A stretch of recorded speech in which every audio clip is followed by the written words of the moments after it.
Assalamualaikum warahmatullahi wabarakatuh. Bismillahirrahmanirrahim. Alhamdulillahil hadi liman yasha'u bi fadlihi al-mudillu liman yasha'u bi 'adlihi. Wassalatu wassalamu ala man la nabiyya min ba'dihi sayyidina wa syafi'ina wa maulana Muhammad وعلى آله وصحبه وبعد فيقول الله سبحانه وتعالى بمحكم تنزيله وهو أعلم بمراده. قالوا سبحانك لا علم لنا إلا ما علمتنا إنك أنت العليم الحكيم. نوينا التعلم والتعليم والتذكر والتذكير والنفع والانتفاع والإفادة والاستفادة والحث على التمسك بكتاب الله وسنة رسوله والدعاء إلى الهدى والدلالة على الخير ابتغاء وجه الله ومرضاته وقربه وثوابه. بسر الفاتحة. أعوذ بالله من الشيطان الرجيم. بسم الله الرحمن الرحيم. الحمد لله رب العالمين الرحمن الرحيم مالك يوم الدين إياك نعبد وإياك نستعين اهدنا الصراط المستقيم صراط الذين أنعمت عليهم غير المغضوب عليهم ولا الضالين آمين. رب اغفر لنا ولوالدينا آمين. Fatihah sekali lagi kita bacakan untuk saudara-saudara kita yang berada di Gaza, Palestina, yang sampai saat ini masih berkecamuk perangan daripada Zionis Israel, untuk saudara-saudara kita agar Allah segera berikan pertolongan kepada mereka dan segera dihentikan semua ini.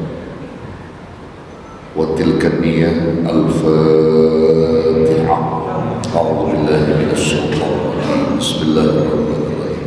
Alhamdulillahirabbil alamin arrahmanir rahim maliki yaumiddin. إياك نعبد وإياك نستعين اهدنا الصراط المستقيم صراط الذين أنعمت عليهم غير المغضوب عليهم ولا الضالين آمين. رب اغفر لنا ولوالدينا آمين. Saudara-saudara, Bapak Ibu jamaah Majelis Dzikir wa Ta'lim Masjid Jami An-Najah yang saya hormati dan muliakan, terkhusus segenap jajaran DKM Dewan Kemakmuran Masjid Jami An-Najah, Bapak Haji Yusuf beserta jajaran yang saya muliakan, Bapak Haji Zain, Muhammad Zain yang saya muliakan, dan Haji Usman, dan semua yang hadir pada kesempatan malam ini, para pencinta ilmu yang juga selalu istiqomah dalam mencari ilmu-ilmu Allah, yang insya Allah semuanya selalu diberkahi Allah. Amin ya Allah. Kita lanjut kembali kajian kitab kita, tapi kali ini saya mau selingi jadi pengetahuan kita tentang Israel ya, dan juga agar kita ini sebagai umat Islam itu paham gitu apa sebenarnya yang kita mesti lakukan terhadap saudara-saudara kita yang berada di Palestina yang begitu gencarnya mendapatkan serangan-serangan Zionis Yahudi Israel ini. Kita baca sedikit singkat sejarah ya tentang masalah Israel ini. Ayo, saudara, kata Israel itu sendiri ya sering kita temukan di dalam Al-Quran. Bahkan ada salah satu nama surah di dalam Quran namanya surah Bani Israel, atau yang disebut dengan Al-Isra, sesuai dengan makna di balik itu semua.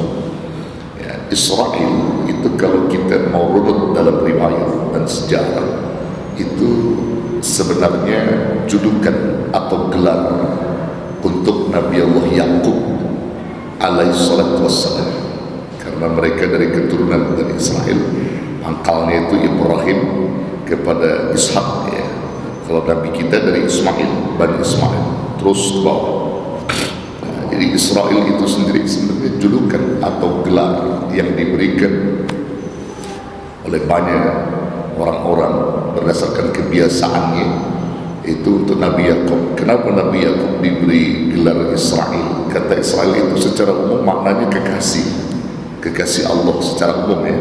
Tapi kalau kita artikan secara lafziyah yang dimaksudkan kepada makna, itu diambil dari kata sara, isra. Isra itu berjalan di waktu malam, jalan di waktu malam. Makanya kita dengan Isra Mi'raj. Isra jalan di waktu malam, Mi'raj naik di waktu malam. Jadi kalau antum udah jalan malam, maka tinggal naik. Betul? Mi'raj. Antum udah pada naik malam belum?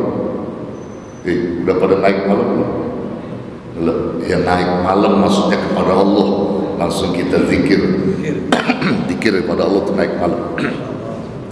Isra itu jalan di waktu malam. Kenapa Yakub melakukan hal itu? Ini kebiasaan beliau, Nabi Allah Yakub, untuk selalu mengadakan perjalanan di waktu malam untuk mencari kebenaran ilahiyah yang pada akhirnya beliau diangkat menjadi Nabi. Itu lantaran tadi kebiasaan beliau. Ya, maka julukan diberikan adalah Israel kepada Nabi Yakub itu sendiri. Karena dari Yakub ini memiliki 12 anak, ya, 12 anak. Satu di antaranya adalah Nabi Allah Yusuf alaihissalatu wassalam. Dari 12 anak Yakub dari Bani Israel itu dikatakan anak-anak Israel ada 12. 12 salah satu di antaranya adalah Nabi Yusuf, ya. Kakak tertuanya Bunyamin Netanyahu, bukan Netanyahu, itu yang kurang ajar itu Netanyahu. Itu Bunyamin setan Nahu itu, setan Yahu, bukan Netanyahu. Iya. Ini saudara, dari 12 anak ini cikal bakal Bani Israel itu.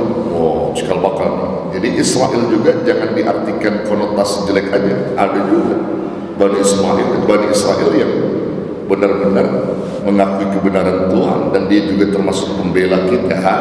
Jadi jangan konotasi semua. Ya.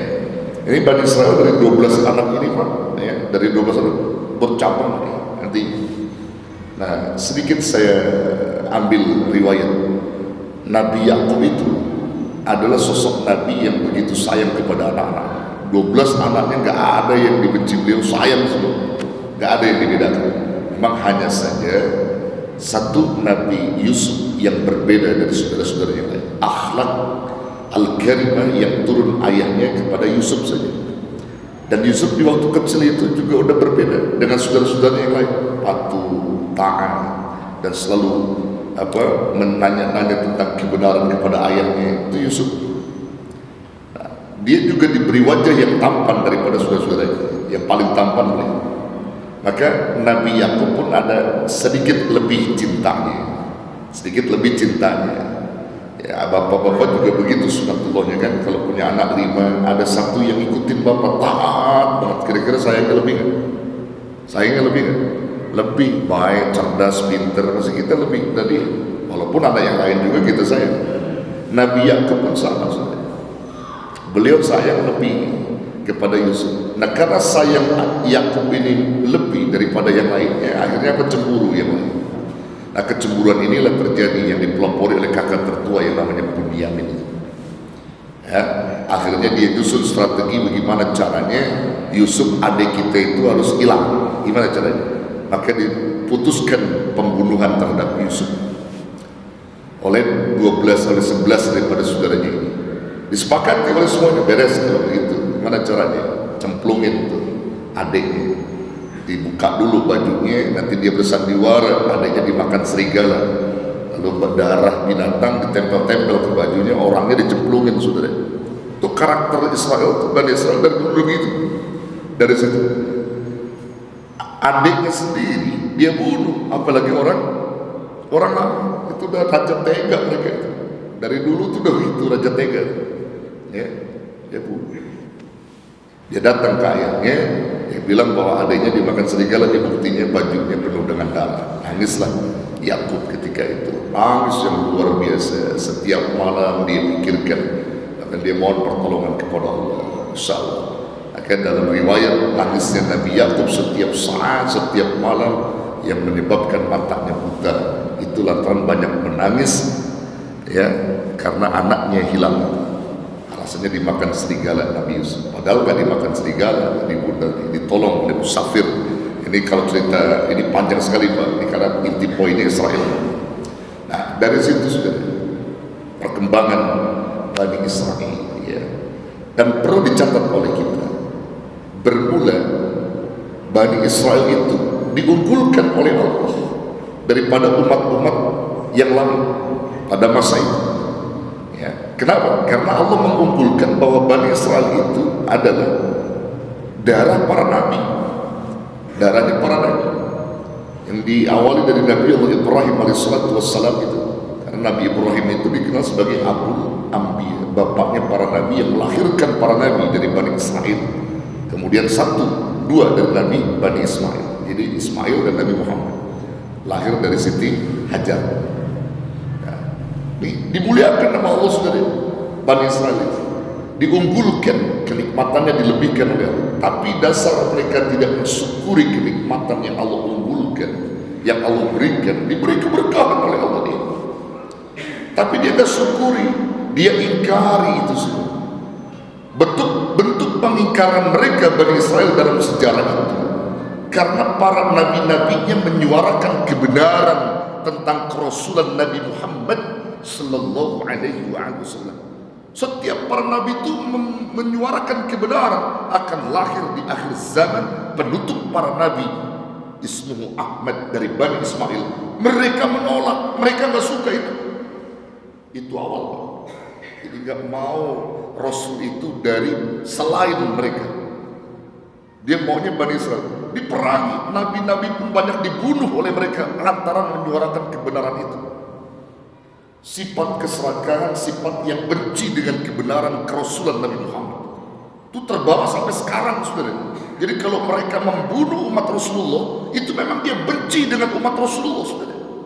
Kalau mau lihat, mau tahu sejarah riwayatnya, terutama Palestina itu banyak umat Islam, dia benci kepada umat Rasulullah.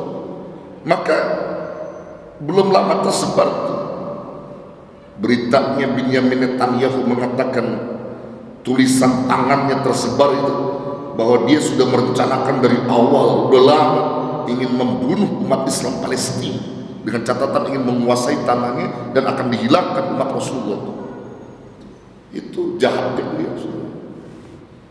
Ya, nabi-nabinya aja dibunuh. Dia dimuliakan oleh Allah semula, tapi dia nggak mensyukuri, mengingkari kenikmatan. Coba saudara lihat bentuk di mana Allah memberikan kelebihan kepada dia, dan Allah sudah ingatkan itu. Itu ada di dalam surah Al-Baqarah ayat 47 di mana Allah Subhanahu wa taala ingatkan. Apa kata Allah? Wa qala ta'ala, ya bani Israil azkuru ni'mati allati an'amtu 'alaikum wa anni faddaltukum 'alal 'alamin. Ini satu bentuk ingatan Allah kepada mereka saat mereka mengingkari kenikmatan yang Allah beri. Ya Bani Israel, hei anak-anak Israel, uzkuru, ingatlah oleh kalian semua ni'mati allati an'amtu 'alaikum, nikmat yang aku berikan pada kalian, wa anni faddaltukum 'alal 'alamin, dan sesungguhnya aku telah unggulkan kalian daripada umat-umat yang lain pada masanya. Jadi masa itu kamu diunggulkan oleh Allah, diberi keberkahan, ya, oleh Allah Subhanahu wa taala dengan tanah yang subur dan seterusnya. Tapi dia nggak pernah mensyukuri kenikmatan yang Allah beri. Jadi intinya begitu Pak, kalimat kufur nikmat itu berangkat dari Bani Israel, saudara. Kalau mau tahu. Jadi kalau ada kita nih umat Rasulullah yang kufur akan nikmat, itu masih ada darah-darah Israel. Sama nikmat dia kufur gitu. Dari situ berangkat. Dia nggak suka dengan kebenaran, bahkan nikmat-nikmat itu diselewengkan oleh dia. Diberi kesejahteraan kagak suka, malah dia simpangkan kesejahteraan dari Allah itu. Dia tutup semua itu. Ya, itu nanti berkecamuknya pada Nabi Musa, Pak. Terus Bani Israel itu dilebihkan oleh Allah Subhanahu wa taala. Bahkan bukan hanya mereka adalah orang-orang yang kufur nikmat dan tidak menerima kebenaran Rasulullah Muhammad, tetapi juga mereka adalah orang-orang yang melampaui batas. Melampaui batas terjadi pembunuhan atas nabi-nabi, saudara. Allah marah dengan mereka. Lalu kemudian Allah mengutuk mereka atas perbuatannya. Allah kutuk itu. Bahkan Allah menyatakan dalam Al-Quran kehinaan-kehinaan terjadi pada Bani Israel. Dan siapapun orang-orang yang mengikuti karakter-karakter mereka, semua hina, kata Allah. Jadi siapapun yang ikutin karakter mereka hina, saudara. Walaupun kita bukan keturunan Bani Israel. Antum keturunan Bani siapa? Bani Israel atau Bani Ismail antum? Kalau kita nih yang sekarang kebanyakan di sini nih, ya di Indonesia terus Bani Ismail. Ya, dari Bani Ismail kita ini. Ya, kalau orang sono Bani Israel kebanyakan, ya. Dibilang Bani Ismail kita kebanyakan. Dikutuk sama Allah atas perbuatan keingkaran mereka itu, dihinakan oleh Allah Subhanahu wa taala. Itu Allah firmankan dalam surah Ali Imran ayat 182. Maaf, ayat 102, saudara. Nanti saudara bisa lihat itu. Ya. Di mana Allah Subhanahu 112, di mana Allah Subhanahu wa taala sebutkan, wa qala ta'ala duribat alaihimuz zillatu aynama thuqifu illa bihablin minallah wa hablin minan nas wa ba'u bighadabin minallah wa duribat alaihimul al-maskana wa duribat alaihimul maskana dzalika bi annahum kanu yakfurun bi ayatillahi wa yaqtulunal anbiya'a bighairi haqq dzalika bima asaw wa kanu ya'tadun. Tuh, surah Al-Imran. Duribat alaihimuz zillah aynama thukib. Di mana saja mereka berada, maksudnya Bani Israel, mengalami kehinaan, dihinakan oleh Allah. Illa, kecuali, nah ini ada pengecualian tadi saya bilang, ada Bani Israel yang tidak dihinakan Allah, termasuk kita. Dia tidak mendapatkan kehinaan dari Allah manakala apa? Bihablim minallah wa hablim minan nas. Dia menjalin hubungan baiknya kepada Allah melalui ritual ibadah yang diperintah dan menjalin hubungan baiknya kepada manusia. Dia jaga perjanjian antar manusia dengan menumpahkan darah, dia hentikan, dia jaga, dia gak mau. Maka orang macam itu telah menjalin hubungan baik kepada manusia. Gak ada pertumpahan darah di antara mereka, begitu maksudnya. Tapi itu dia jaga, maka orang itu yang akan selamat dan dimuliakan Allah. Tapi mereka-mereka yang tidak menjalin hubungan baiknya kepada Tuhannya dan juga kepada manusia, dalam hal ini hablum minan nas, maka mereka akan selalu dihinakan. Makanya mereka dalam menumpahkan darah itu 100 orang, 200 orang, kecil Pak, udah biasa mereka. Ya. Ngebunuh orang itu udah biasa. Orang nabi aja dibunuh, nabi-nabinya saudara. Ya. Bahkan sudah disampaikan hal ini oleh Allah dalam Quran. Bahkan dalam kitab nabi-nabi terdahulu udah terlukis itu saudara. Dari kitab Taurat, Zabur, itu semuanya udah ada itu. Dihinakan oleh Allah. Wa ba'u bi ghadabin minallah. Dan Allah semakin marah dan dia terus dihinakan oleh Allah, maksudnya direndahkan oleh Allah, dihinakan. Allah marah, mendapatkan kemurkaan dari Allah. Wa duribat alaihimul maskana, dan diliputi mereka dengan kerendahan dan kehinaan dari Allah. Apa sebabnya? Dzalika bi annahum kanu yakfurun. Yang demikian itu mereka dapatkan karena sesungguhnya mereka adalah orang-orang yang ingkar kepada Allah. Kepada apa? Bi ayatillah, ingkar terhadap ayat-ayat Allah. Dia enggak percaya ayat-ayat Allah saudara. Bahkan wa yaqtulunal anbiya'a bighairi haqqin, dan mereka bunuh para nabi-nabi dengan cara yang tidak dibenarkan. Mereka bunuh. Zalika bima asaw wa kanu ya'tadun. Hal itu disebabkan karena mereka durhaka terhadap apa yang Allah gariskan dalam kitab-kitabnya. Durhaka kepada Allah. Wa kanu ya'tadun, dan mereka melampaui batas.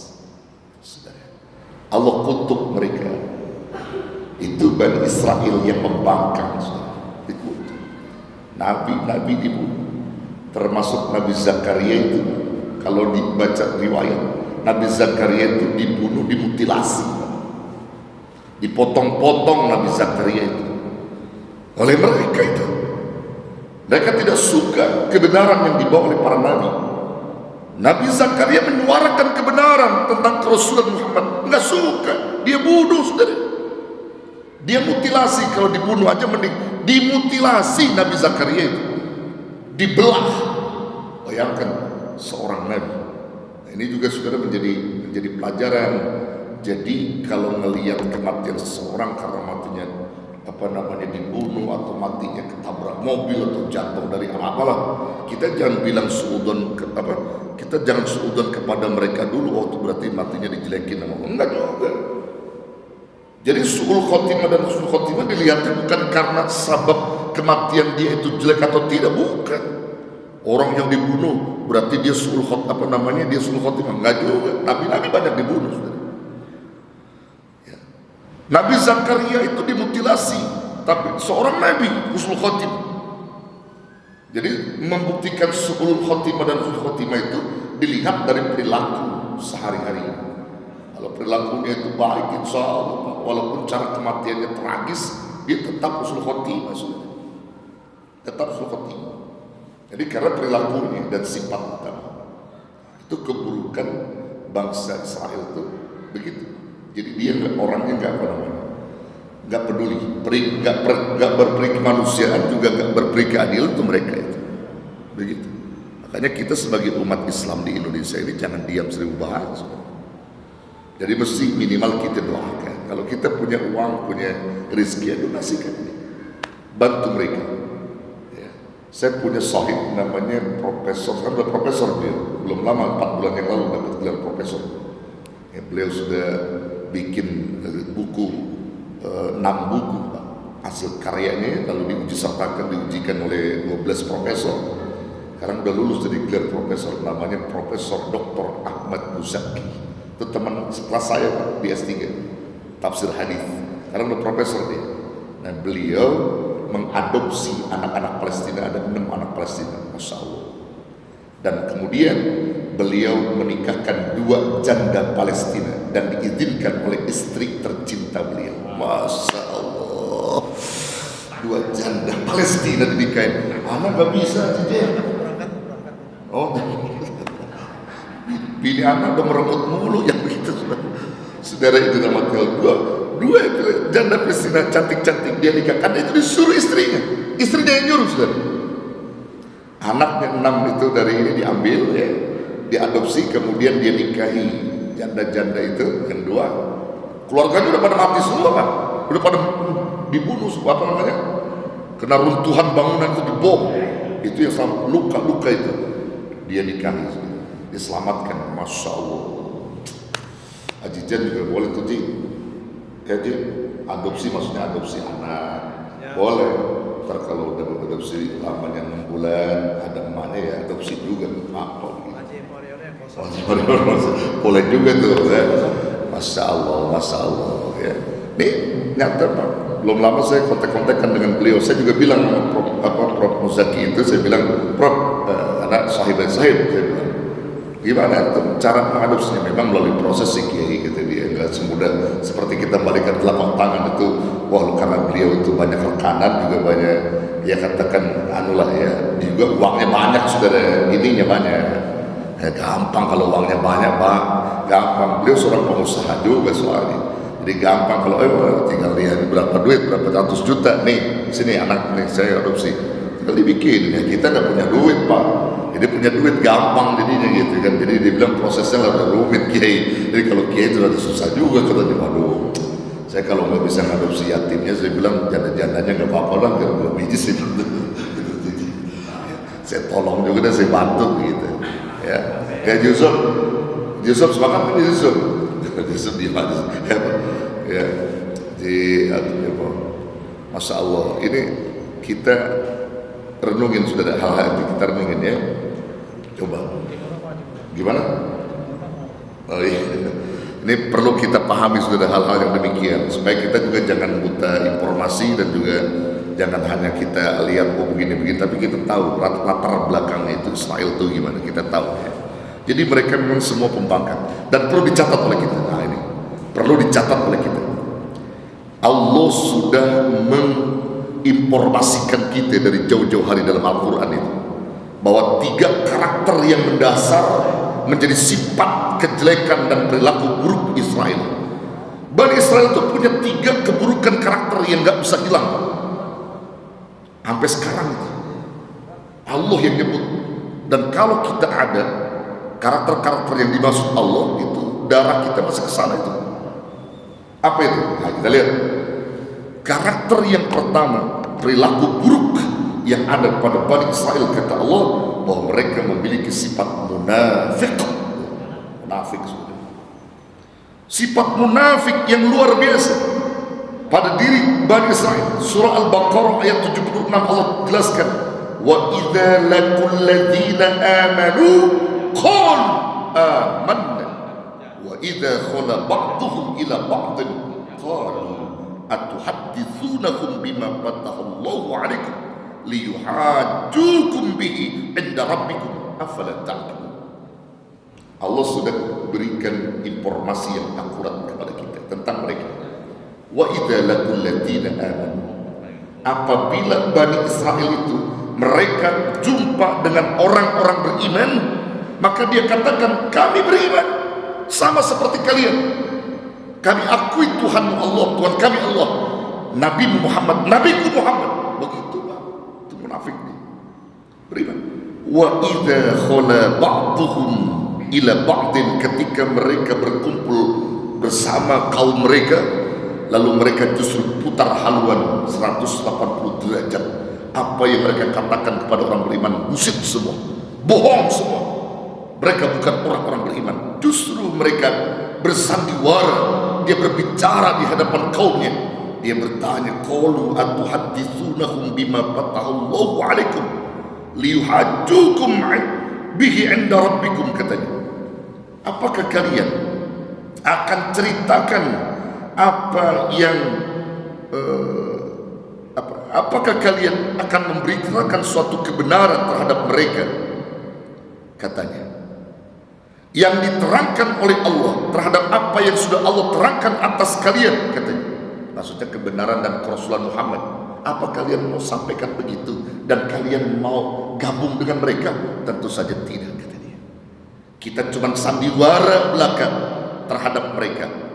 Liyuhajjukum bihi 'inda rabbikum, sehingga mereka dapat mempengaruhi di hadapan Tuhan mereka. Ya, Tuhanmu, katanya. Dalam artian bahwa kalian benar-benar mengakui kebenaran tentang kerasulan Muhammad. Nah, loh, kata dia, no, lah. Kita cuma sandiwara saja. Kalau kita bertemu dengan umat Muhammad yang beriman, kita beriman, padahal kita najis beriman kepada mereka. Najis beriman pada Allah dan kerasulan Muhammad, najis, kata dia. Perlu kita sandiwara aja. Di penghujung ayat itu Allah katakan, afala ta'qilun, tidakkah kalian berpikir? Ini mereka munafik kerjaan. Saudara tahu ciri orang munafik yang digambarkan Nabi? Tahu ayatul munafiqina thalatha, tanda orang munafik itu 3. Idza haddatsa kadzab, apabila dia ngomong bohong mulu. Bohong kerjanya, kalau ngomong janji-janji doang, bohong kerjanya. Ada yang begitu? Ada nggak? Kalau ngomong tuh selalu bohong, saudara, nggak pernah bukti. Apalagi dia jadi pemimpin, ngomongnya bohong mulu, bohong. Ada nggak pemimpin yang bohong mulu? RT bohong mulu, RT, RW bohong mulu, sampai lurah, camat, presiden ngebohong. Wah, itu dari daerah-daerah Islam ngebohong mulu kerjaan. Bila bicara selalu berdusta, ngebohong. Tuh Israel begitu kerjanya. Coba lihat berita sekarang tuh yang update, lihat aja kebohongan mereka. Dia bilang kita pengen ngadain gencatan senjata, cuman ditolak sama Palestina, ditolak sama Hamas, kata dia. Kita pengen supaya bantuan-bantuan masuk katanya, kata Bani Israel, ditolak sama Allah. Tak benar itu. Tak benar. Itu mengkelabui umat. Padahal dia ingin menghancurkan umat sesungguhnya. Itu cuma menarik perhatian bangsa-bangsa, saudara. Bohong, kerjanya ngebohong doang. Itu dia munafik. Idza haddatsa kadzdzab wa idza tu'mina atau tumina khana, apabila dipercaya selalu berkhianat. Wa idza wa'ada akhlafa, apabila berjanji selalu mengingkari. Mereka itu kerjaannya. Makanya kalau ada yang munafik di antara kita itu masih darah-darah Israel. Bahkan di samping itu, saudara, Bani Israel itu serakah.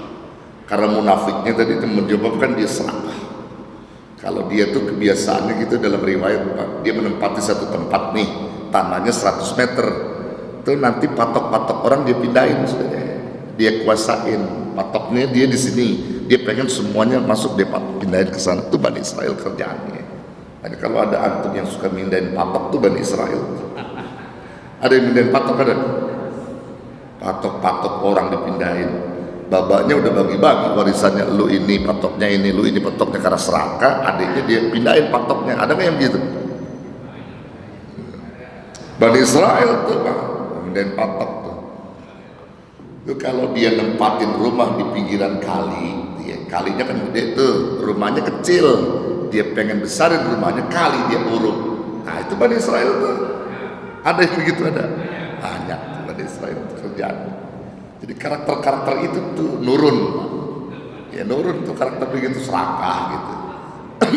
Iya, Bani Israel kerjaannya begitu, saudara. Ini tanah Palestina ini, Pak, dalam sejarah ini, ya memang tanah Allah semuanya punya, tapi itu ada masa-masa yang menguasai.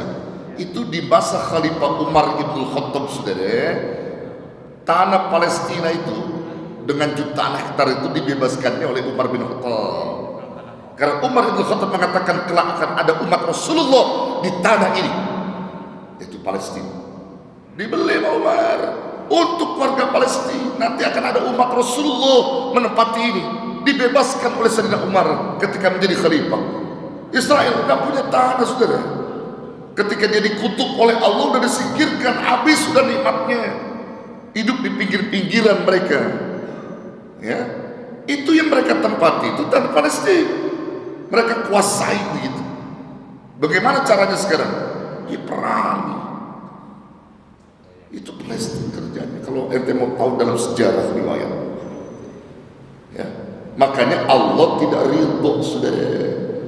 Walaupun warga Palestina itu, maaf nih kita bicara, ya, terbunuh mayoritas anak-anak, Pak. Cikal bakal itu akan dibunuh semua. Ini sekarang udah tercapai 16.000 lebih, 17.000 umat Islam Palestina mati, syuhada. Dia ingin hancurkan semua, tapi kuasa Allah, saudara. Menjadi sunatullah, orang-orang Palestina itu yang perempuan kalau menikah, dia hamil lalu lahir, itu rata-rata kembar semua. Kembarnya bukan 2, bisa 6, bisa 8, minimal 2 atau minimal 2 tuh. Kembarnya banyak. 16.000 misalnya anak-anak yang dibunuh nih, maka akan timbul 2 kali lipat, Pak, 3 kali lipat tuh Palestina. Makanya nggak kehabisan populasi, Pak. Oh, iya, di Palestina itu. Nah, kalau jajan dapat orang Palestina bisa turun 8 anak. Iya, artinya apa, saudara? Waktu mau ya. Tanya nanti satu. Gimana? Tanya sekali aja nanti. Iya, nggak apa-apa, nggak apa-apa, menanya silakan. Tanya. Sekarang ini kan lagi Palestina dengan Israel, ya. Kita lagi bingung nih, Pak. Mau nyumbang katanya itu sumbangan kita untuk Hamas. Ini yang tersebar di medsos. Pak, kita nyumbang, para kita ini sama dengan menyumbang Indonesia. Nah, kita mau ke sana nggak mungkin jauh. Apa yang harus kita kerjakan? Atau cuma doa aja, cukup doa aja, atau bagaimana? Ya, baik. Doa pertama, kita nggak bisa, itu doa yang paling utama, senjata kita doa. Yang kedua, kita ada donasi, jangan sultan dulu. Ada resmi yang bisa sampai sana, termasuk teman-teman saya menangani itu. Profesor tadi itu, teman saya Muzaki juga termasuk yang menangani hal itu sampai. Jadi jangan bicara yang dulu ya. Jadi saat itu jangan dengar dulu hal-hal yang ini, yang akurasinya aja kita bawa. Ya walaupun ada ustadz yang bicara begitu ya kita mohon, ya kita nggak mau ini biar aja. Tapi banyak ulama-ulama yang sudah tahu semua itu ya. Jadi doa itu paling utama ya, doa. Kita doakan. Saudara, kembali lagi nih ya. Ini udah jawaban ya. Kembali lagi nih. Itu tumbuh subur anak-anaknya, kembar-kembar. Tuh cara Allah. Bahkan doa kita juga termasuk didengar oleh Allah, Pak. Kalau setiap bersalat kita bacain Fatihah buat keluar saudara kita di Palestina. Coba peperangan tentara Israel udah banyak ribuan juga yang mati, kabur terbirit-birit, saudara. Kenapa? Dia bingung, dia bilang ribut perangnya mah hantu, saudara. Ada pasukan putih-putih pakaiannya bawa senjata, bisa nembak, dia bisa ngebunuh kita, kata dia, tapi gak bisa dibunuh dia. Siapa dia? Kalau bukan tentara-tentara Allah yang Allah turunkan atas doa-doa kita, saudara. Ini keajaiban yang luar biasa cara Allah. Cahaya putih turun dari langit atas izin Allah, menelan ribuan roket-roket Israel. Begitu masuk cahaya, habis, nggak meledak, terus ditelan. Siapa itu kalau bukan Allah? Ini doa-doa kita, saudara. Insya Allah. Ini karena doa-doa kita di sini didengar oleh Allah Subhanahu wa Ta'ala. Bayangkan coba. Tuh orang-orang Islam, Allah tolong siapapun yang menzalimi umat Islam. Makanya kita nggak boleh tinggal diam. Allah itu ngelihat sikap kita nih. Kalau kita diam aja bagaimana?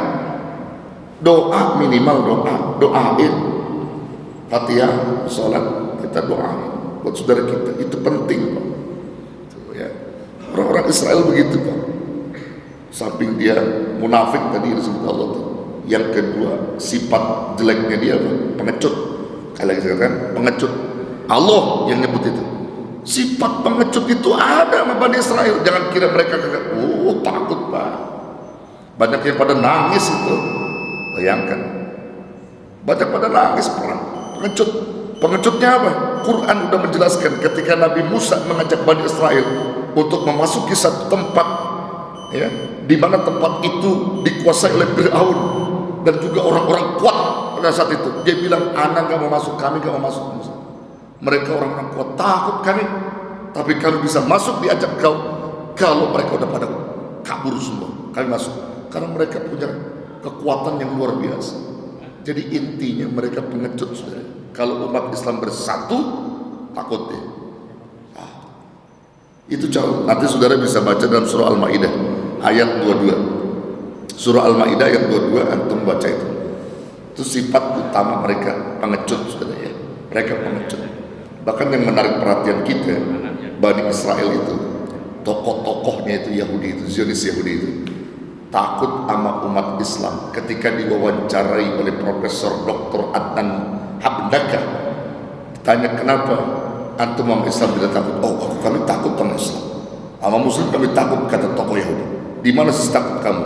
Jika umat Islam di waktu subuhnya sudah seperti Jumat di seluruh dunia, kami takut karena kekompakan persatuan mereka sudah semakin solid.